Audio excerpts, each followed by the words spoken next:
অপতথ্য মোকাবেলায় বৈশ্বিকভাবে একটি স্বাধীন ও পেশাদার গণমাধ্যম বা চতুর্থ স্তম্ভ গড়ে তোলার তাগিদ দিয়েছেন তথ্য ও সম্প্রচার মন্ত্রী জহিরুদ্দিন স্বপন। বলেন, একটি নতুন ও টেকসই ফ্রেমওয়ার্ক তৈরি করতে পারলে জাতীয় ও আন্তর্জাতিক পর্যায়ে নতুন চ্যালেঞ্জগুলো মোকাবেলা সম্ভব হবে। শুক্রবার সকালে তুরস্কের ইস্তাম্বুলে অনুষ্ঠিত আন্তর্জাতিক স্ট্র্যাটেজিক কমিউনিকেশন সামিট 2026-এ প্যানেল আলোচনায় তিনি এসব কথা বলেন। এ সময় বাংলাদেশের মতো একটি জনবহুল ও দ্রুত ডিজিটালায়নশীল দেশে ভুয়া তথ্য ও বিভ্রান্তিমূলক তথ্য মোকাবেলার চ্যালেঞ্জগুলো তুলে ধরেন তথ্যমন্ত্রী।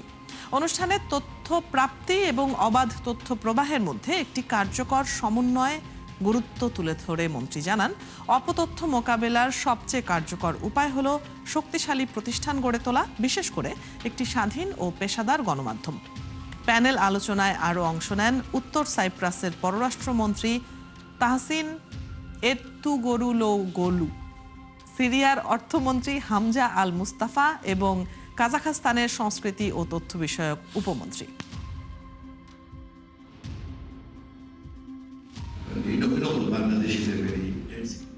অপতথ্য মোকাবেলায় বৈশ্বিকভাবে একটি স্বাধীন ও পেশাদার গণমাধ্যম বা চতুর্থ স্তম্ভ গড়ে তোলা অপরিহার্য। পূর্ববর্তী ফ্যাসিবাদী শাসনামলে জনগণকে নিয়ন্ত্রণ করতে তথ্যকে কৌশলগতভাবে বিকৃত ও ব্যবহার করা হয়েছিল।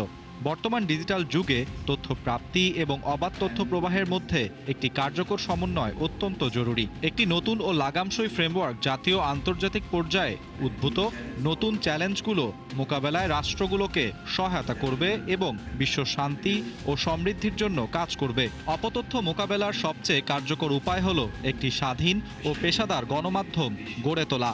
সরকার গণমাধ্যমের স্বাধীনতা নিশ্চিত করা এবং মত প্রকাশে বাধা সৃষ্টি করে এমন আইন পর্যালোচনা করার মাধ্যমে একটি জবাবদিহিমূলক কাঠামো গড়ে তুলতে কাজ করছে।